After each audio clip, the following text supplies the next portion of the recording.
Magandang araw, Malacanang Press Corps.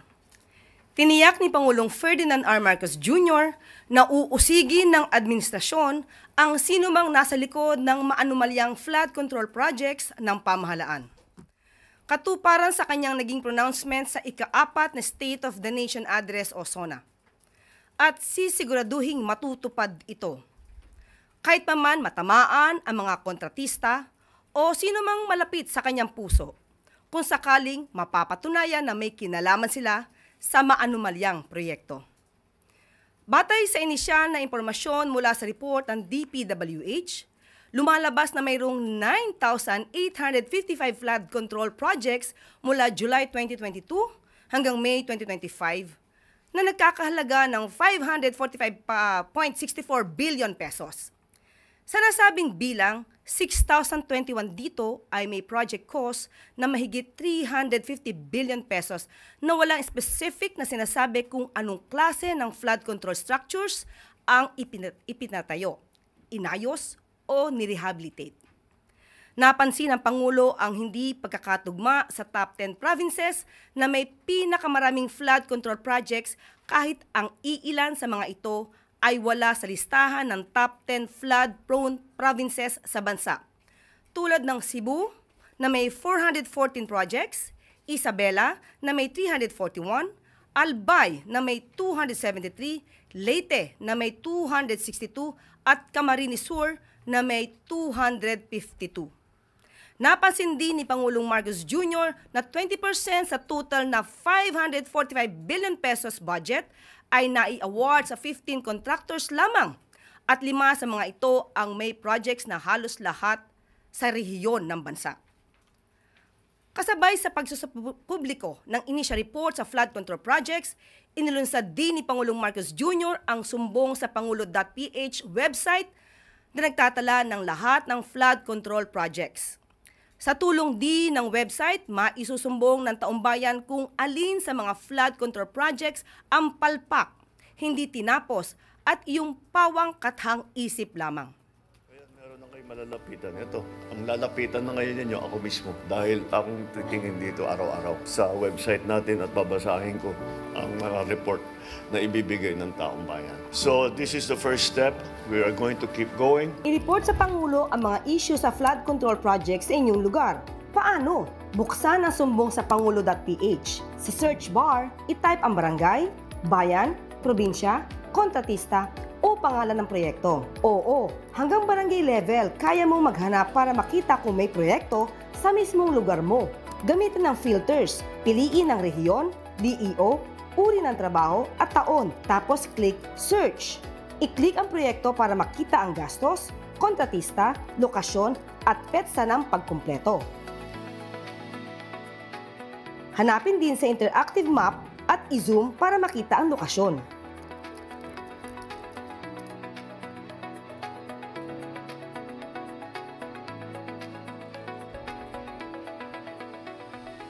Kung may problema, sira, kulang, hindi natapos, o ghost project, click report. Maaari rin mag-upload ng larawan o video bilang pruweba. Maging mapanuri, magulat, bantayan ang pondo ng bayan. Visit sumbong sa pangulo.ph o scan ang QR code para makita at i-report ang mga proyektong pinondohan ng bayan. Pinuri naman ng Marcos administration si Pasig City Mayor Vico Sotto na agarang nagpakita ng suporta sa hakbang ng Pangulo na ipaalam sa taumbayan ang mga kontratista na may kinalaman sa mga flood control projects ng bansa. Kagaya ni Mayor Vico Sotto, hinihikayat din ng Malacanang ang lahat ng local government officials na makiisa sa panawagan ng pamahalaan na mag-report sa Pangulo patungkol sa mga maanumalyang flood control projects. Sa Facebook post ni Mayor Vico Sotto, malalaman kung sino ang mga namayagpag ng mga kontraktor at mukhang iisa lamang ang may-ari.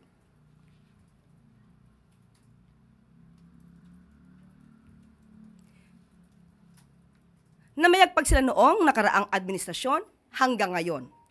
Kahit ano pa man ang gamiting pangalan ng inyong kumpanya, ang inyong trabaho ang susuriin at sa trabaho rin ninyo makikita kung may anomalya. Maging mapanuri, mga dating na blacklist, nag-iba lang ng pangalan, at ngayon ay mukhang nakakapagtransak pa muli sa gobyerno. Mahiya naman kayo. Sagisag ito sa kahalagahan ng kolektibong aksyon ng taong bayan at pamahalaan para labanan ang mga salot sa lipunan. Sa hangarin na mabigyang solusyon ang problema sa pagbaha sa bansa, binigyan diin ni Pangulong Ferdinand R. Marcos Jr. ang pagsasaayo sa mga flood control projects sa pamamagitan ng pagbibigay ng dagdag atensyon sa mga ito. Ayon sa Pangulo, inaayos na rin ngayon ng pamahalaan ang mga sistematikong proseso ng pagsalo ng mga basura para hindi na ito makabara sa mga daluyan sa oras na tumaas ang tubig baha.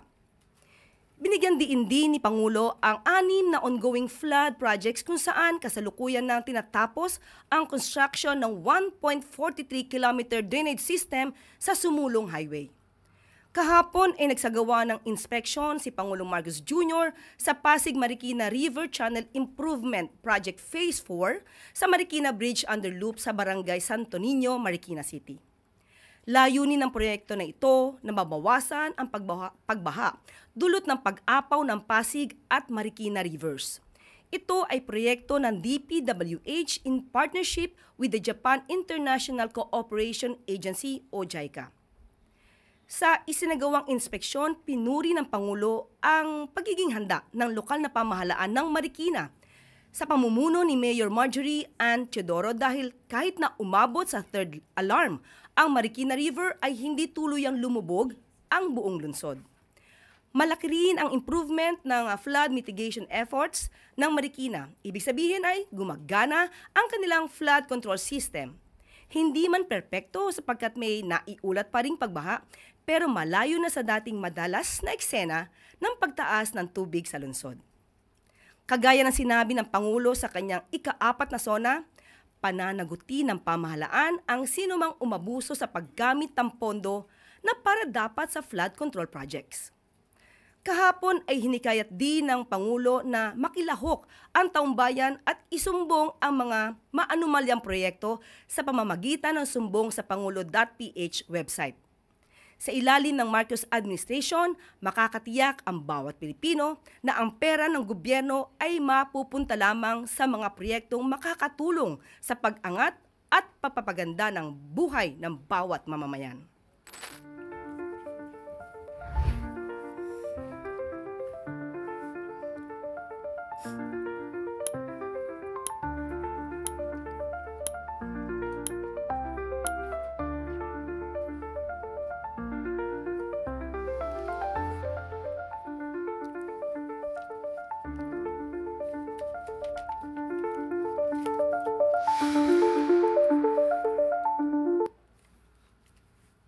At maaari na po tayong tumanggap ng mga katanungan mula sa inyo. First question, Chloe Hufana, Business World. Good morning, Yusek. Given the ongoing budget preparations and the heavy reliance of some social programs on e-gaming revenues, when can the public expect a final decision on the online gaming policy so that any changes can be factored into the 2026 spending plan? Actually, nakausap po natin ang DBM at ngayon po kasi sila magsusumite ng budget ng NEP. At ang panukala naman ng Pangulo na makausap ang mga stakeholders, kasama na po ang representative mula sa mga simbahan, ay hindi pa po ito na-schedule as of the moment. At ito pa lamang po ay kasasabi ng ating Pangulo, lalo-lalo na doon sa MPC sa India. So mag-i-schedule pa lamang po ang Pangulo para po makausap ang lahat na maaaring mga concerned parties para maisagawa ang sapat na pag-aaral patungkol sa online gaming. Kailan po natin i-expect tong scheduled consultation with stakeholders? Within the month po kaya? Maaasahan natin yan, pero tignan po natin ang schedule ng Pangulo dahil marami pa po siyang sa ngayon na schedule na ginagawa. Pero sa madaling panahon ay gagawin po yan ng Pangulo. And last question na lang, Yusek. Si President said na a total ban would be bad. So are we totally is he totally close na sa idea na wala ng total ban, talagang regulation na lang? Maliwanag ang sinabi ng Pangulo diyan. Sa kanyang opinyon, dapat aralin at hindi dapat padalos-dalos ng kilos dahil kailangan madinig natin lahat ang mga stakeholders at mga concerned parties patungkol dito. At ang sabi nga niya, hindi naman yung paglalaro o yung sugal mismo or online gaming ang nagiging problema, kung hindi yung pagiging addicted to gambling. At yun dapat ang umpisahan na masolusyonan. Pero ang sabi nga ng Pangulo, yun lamang ay kanyang opinyon at hindi pa po ito napapasama yung mga dapat niya madinig. At kung sasabihin naman po sa nasabing pagbi-meeting or conference with other stakeholders na dapat na iban, yun naman po ay gagawin ng Pangulo. Thank you, Yusek. Please be reminded of our one question, one policy guideline. Next question, Tristan Nodalo, Newswatch Beat. Hi, Yusek. Good morning. Sir, Yusek, nakarating na po kay Pangulong Marcos yung panibagong insidente sa West Philippine Sea, sa Bajo de Masinloc. Actually, dalawa po siya na nangyari kahapon. Yung una, nagbanggaan yung dalawang Chinese vessels habang hinahabol yung Philippine Coast Guard vessel. And sa kabilang banda naman po, binomba rin po ng Chinese Coast Guard yung BFAR vessels naman. So, ano po ang pahayag, ano ang masasabi ng Malacanang dito sa nangyaring insidente po ulit? Unang-una po, mapapakita natin kung gaano ba ka-strong leader ang ating Pangulo pagdating po sa ganyang issue. Unang-una po sa nagbanggaan ng dalawang Chinese vessels, makikita niyo po kung paano ba mamuno ang ating Pangulo. Dahil kahit na tayo yung hinahabol ng Chinese vessels, ang Philippine Coast Guard, pero ninais pa din nilang tumulong at magbigay ng ayuda or medical assistance kung kinakailangan ng mga nakasakay sa Chinese vessels na nagbanggaan. So diyan natin makikita na kahit na pakiramdam natin ay tayo yung nahaharas, pero makakatulong pa rin ang mga Pilipino sa oras ng kagipitan. At pangalawa na po, sinabi din ng Pangulo na wala siyang ibibigay ng panibagong instruction, kundi mananatili pa rin ang pagprotekta sa karapatan ng Pilipinas, sa teritoryo at sa sovereign rights at maritime rights ng Pilipinas. At mananatili po tayo doon kung ano po yung dating ginagawa, patuloy pa rin pong gagawin ng Philippine Coast Guard sa pagtulong sa mga mangingisda at pagprotekta sa ating maritime rights. At sinabi rin po niya na sa lahat ng laban, hindi naman tayo aatras dahil ang mga Pilipino ay matatapang. Okay. But Yusek, the Chinese Foreign Ministry din po ay nagbigay ng statement kagabi regarding the incident at sinabing ang Pilipinas daw po ang nag-infringe ng China's sovereign rights sa Scarborough Shoal and these moves are of a malign nature. Ang sabi po ng China din ay ginawa nila to safeguard their sovereignty and the Philippines' intentional infringement and provocative activities are the root cause of the tensions. Okay, hintayin po natin ang sagot ng DFA patungkol po dyan, pero alam po natin at meron naman pong naging arbitral award or ruling kung ano ang sinasabing karapatan ng Pilipinas. Kung ganyan ang kanilang mensahe, hindi naman natin sila mapipigilan sa kanilang mga mensahe. Thank you po. Next question, Eileen Taliping, Abante Tonight.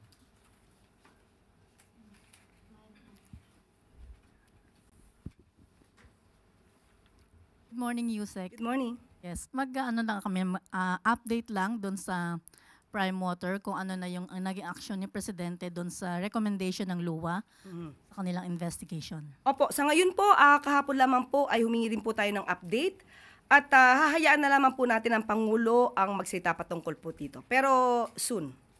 Hintayin niyo po, malapit na rin po yan.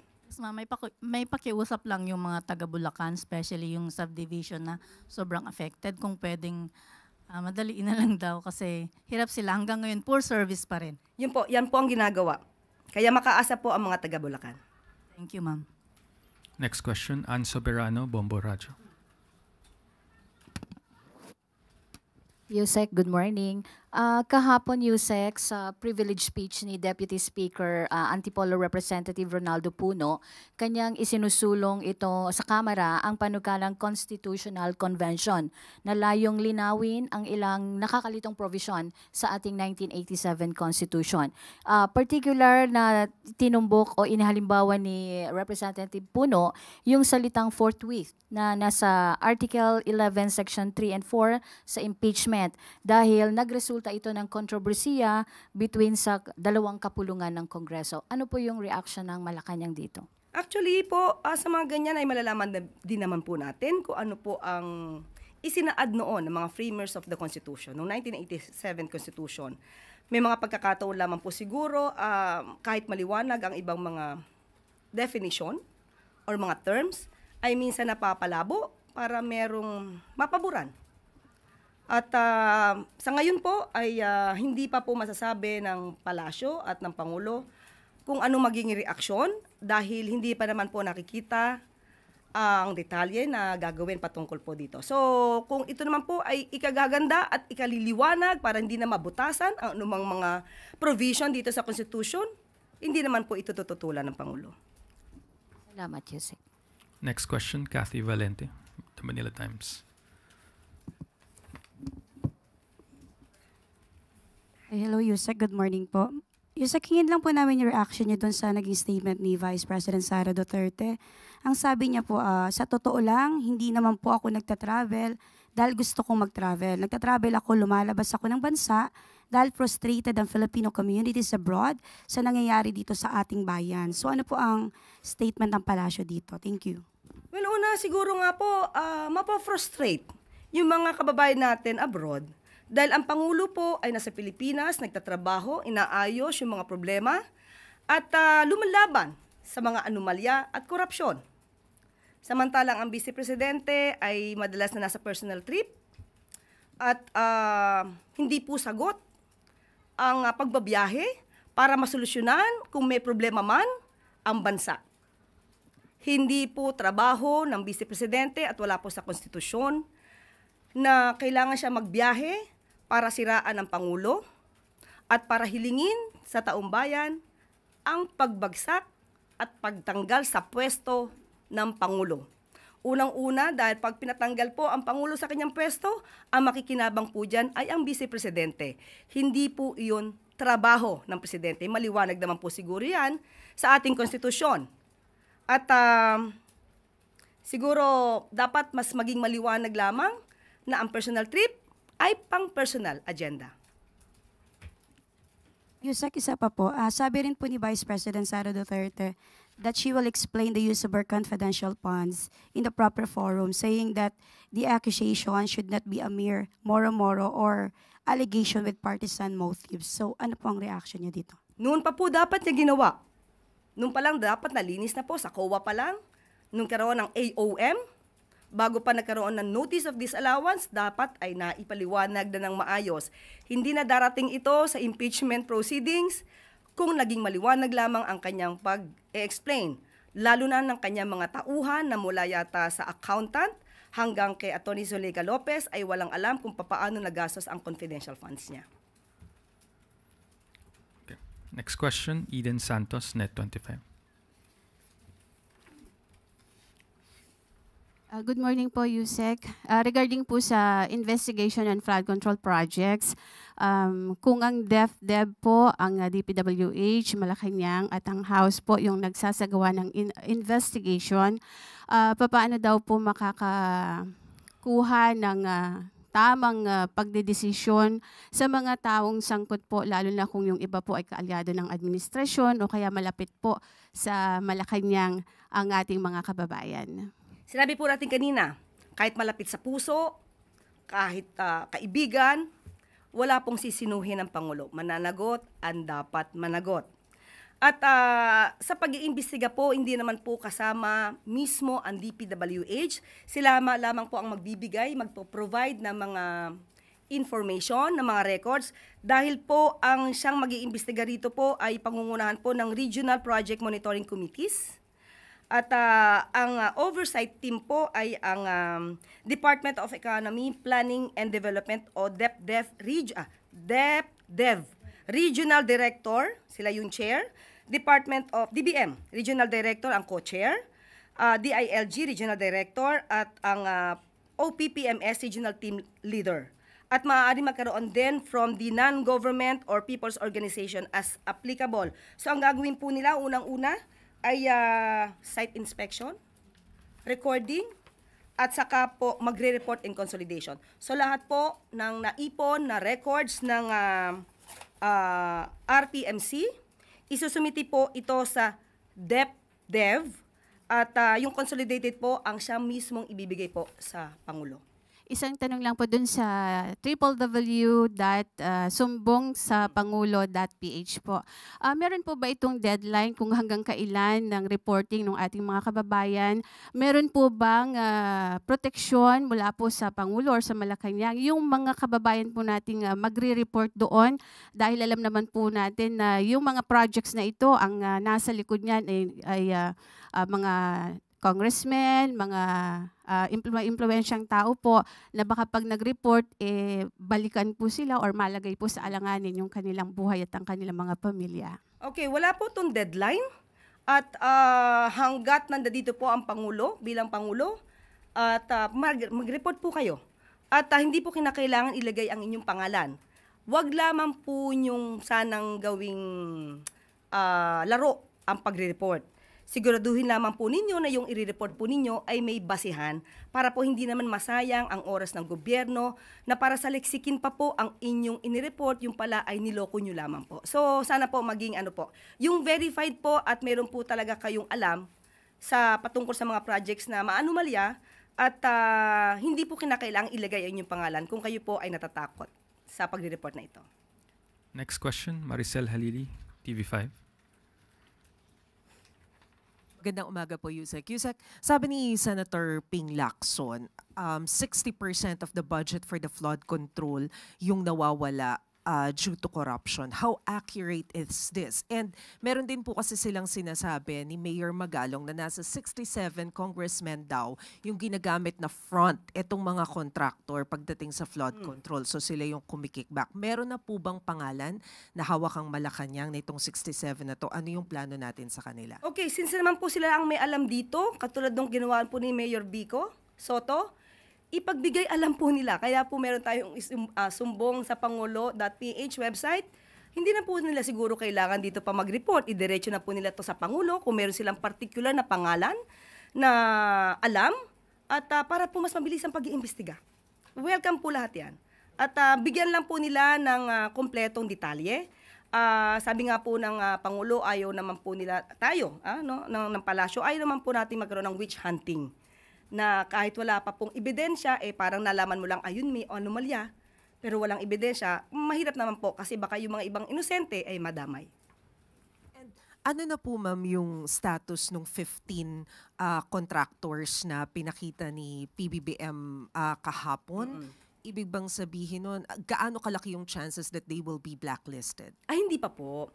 Sinabi lang po, yan lang po yung mga paunang impormasyon na ito yung medyo, madaming mga projects na nakuha mula sa gobyerno. So titignan po natin, ang sabi naman po ng Pangulo, ang mga nireport na ito, di naman ibig sabihin, lahat yan ay maanomalya. Mayroon naman na magaganda na naging result na ginawa ng mga kontraktor na ito. So yan po ang sisimulang imbestigahan. Kung ang kanila, unang-una po, ang magiging basehan po ito ay kung existing ba yung project, pangalawa, operational ba, pangatlo, kung effective. So yun yung titignan. Una, ghost project ba yan o existing?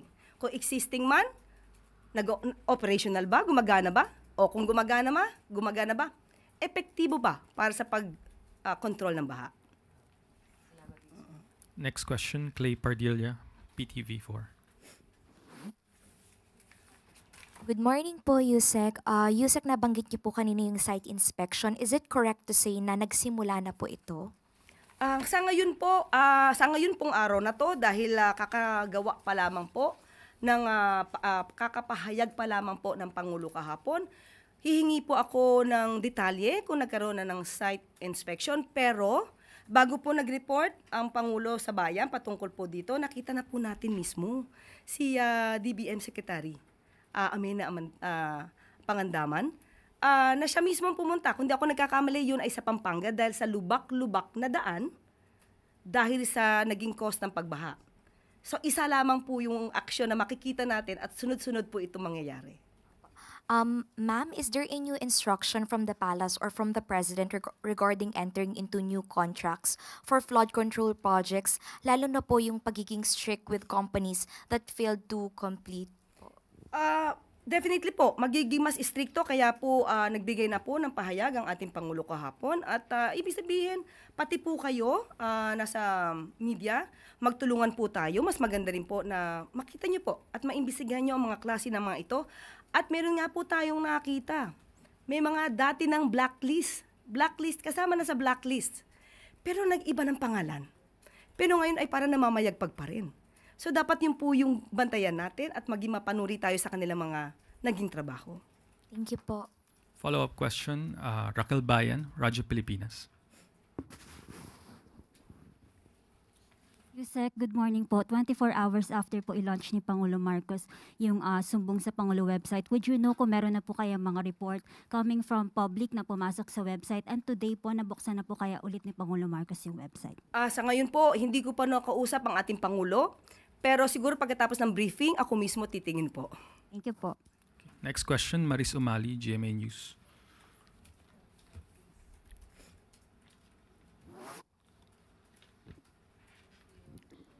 Hi, Yusek. Good morning po.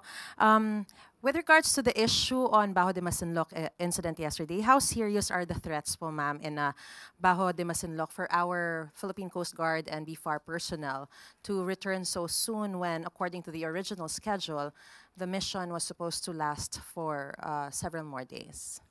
Okay, kahit anong klase na maaari masabi natin panghaharas, seryoso yun. Dahil buhay din po ang nakataya rito. Pero hindi po nga aatras ang Pangulo. Hindi po tayo magiging agresibo. Didepensa lamang po tayo. Yan din po ang sabi ng ating Pangulo. So kung ano man po yung naging plano sa pagbibigay ng tulong sa ating mga mangingisda, hindi po yun magbabago. Tuloy-tuloy pa rin po yun. But the fact that the threat was there, they needed to come back right away. It's not that I didn't want it because apparently when I asked the president yesterday, I didn't know that Rafi was in that boat. Pero, what did you feel? Relieved, ma'am. But anyway, going back, the threat was serious and real for the Philippine Coast Guard personnel, specifically in Suluan, BRP Suluan, to immediately come back. Muli, wala pang bagong instruction ng ating Pangulo, pero syempre, ang sabi ng Pangulo dyan, mag-ingat lamang po tayo at kailangan pa rin po ipagpatuloy ang pagprotekta sa ating rights at ang pagtulong sa ating mga kapwa Pilipino. Ma'am, sorry, one last lang. Do you think that the embarrassment that the Chinese experienced will in any way affect how they will act in the WPS? Hindi ko po masasagot. Siguro po yung China mismo. Are you hoping? I just hope for the better world. Gusto ko mas maganda po. For the better result sa atin. Next question, Let Narciso, DZRH. Okay. Moving, last two question. Ana Bajo, GMA News Online. Morning, Yusek.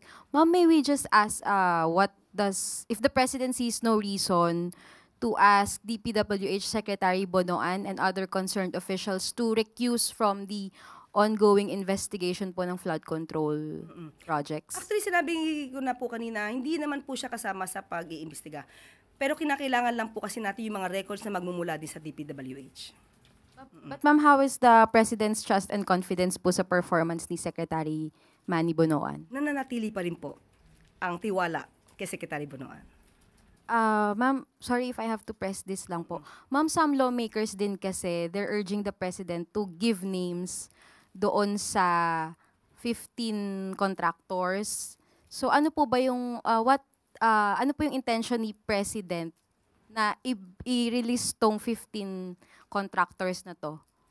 Dahil sila po yung pinakamaraming projects. So tignan po natin Diba? Kung ano ba yung mga naging proyekto? Sino ba yung kumausap sa kanila? Mga magaganda ba yung naging trabaho nila? Bakit parang sila lagi ang namamayagpag? So yun po ang dapat. Kaya po yan ni-release ng ating Pangulo. But ma'am, will the president Names? specify yung names Politiko? of those? Yes, ma'am. Politiko, palace official, or lawmaker? Pag natapos na po yung investigasyon. Okay, ma'am. Thank you po. Last question, Samuel Medinilla, Business Mirror. Good afternoon, ma'am. Itatanong lang po namin, kung meron na po ba mga DPWH flood control projects yung nasuspend amid the ongoing investigation po dun sa, sa mga similar initiatives? Siguro maya-maya lamang po, itatanong ko kung meron na pong update patungkol po dyan.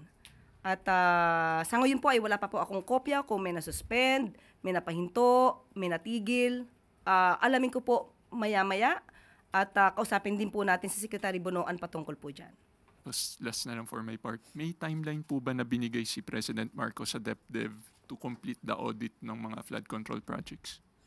Yung timeline, wala po tayong pag-uusapan dahil the sooner the better. Mas mabilis na trabaho. Hindi po ito tutulugan ng Pangulo. Mas gusto niya po mas mabilis. Yun po. Thank you po. That is the last question. Yusek, thank you. Okay na po. At bago tayo magtapos, kaharap ang Malacanang Press Corps sa India, malinaw nating sinagot ang tanong patungkol sa ating reaksyon kung nasaan ang Vice Presidente noong hindi masagot ng OVP spokesperson ang whereabouts niya noong araw na yon. Ang sagot natin ay wala tayong impormasyon ukol dito. May nagbalita na papunta siya sa Kuwait pero wala pang hinahain na request para sa Travel Authority. So maliwanag, future, papunta or pupunta, yan ang balita. Pero wala tayong impormasyon. Pero ang sinabi ng Vice Presidente sa kanyang panayam ay gumagawa tayo ng kwento at sinabi natin daw na siya ay pumunta, past tense, sa Kuwait nang walang Travel Authority. Nag-viral ito at nasabihan pa tayong fake news. Iyan ang naratibo ng iba pang mga sumusuporta sa kanya. Kaya inalam natin kung bakit naging source na naman ng fake news ang Vice Presidente.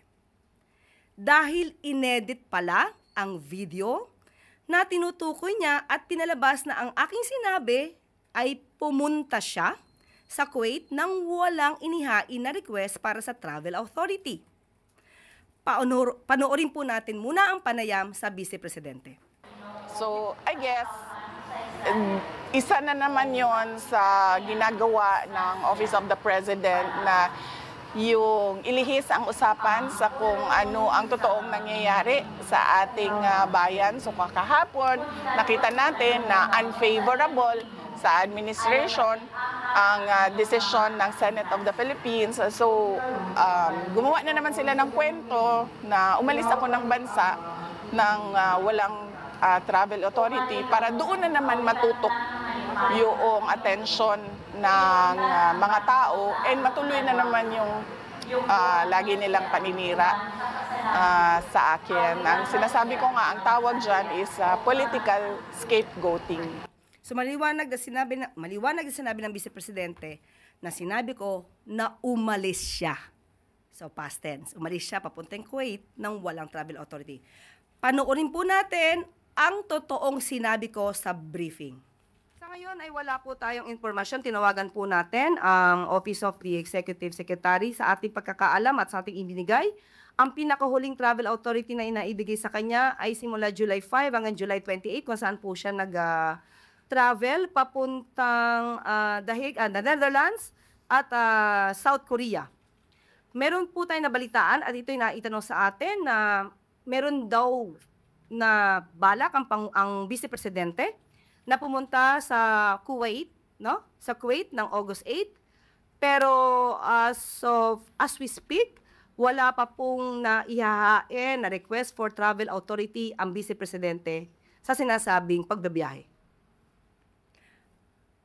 Pero ito ang lumabas na edited video na pinapakalat nila laban sa aking sinabi. Panoorin po natin. Sabi niya na gumagawa ang kwento no, ang Office of the President, PCO, ay gumagawa ng kwento na sinabi daw natin na siya ay nagbiyahe sa Kuwait, ang Vice Presidente, na pumunta sa Kuwait, no? Sa Kuwait ng August 8. Pero so as we speak, wala pa pong naihahain na request for travel authority ang Vice Presidente. Nagbintang kasi siya ng negatibo sa Office of the President at sasabing gumagawa kami ng kwento. Okay? So in other words, yung sinabi natin na wala tayong informasyon at may napabalita na siya ay pumunta or pupunta sa Kuwait, na-edit po yun. Maliwanag. So, ganyan sila gumawa ng peking balita, kaya nagiging paulit-ulit na source of fake news ang Vice Presidente.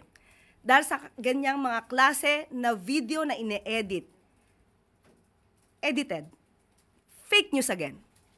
Hindi naman mahirap maging responsable, lalo na sa pagsagot sa mga tanong ng media.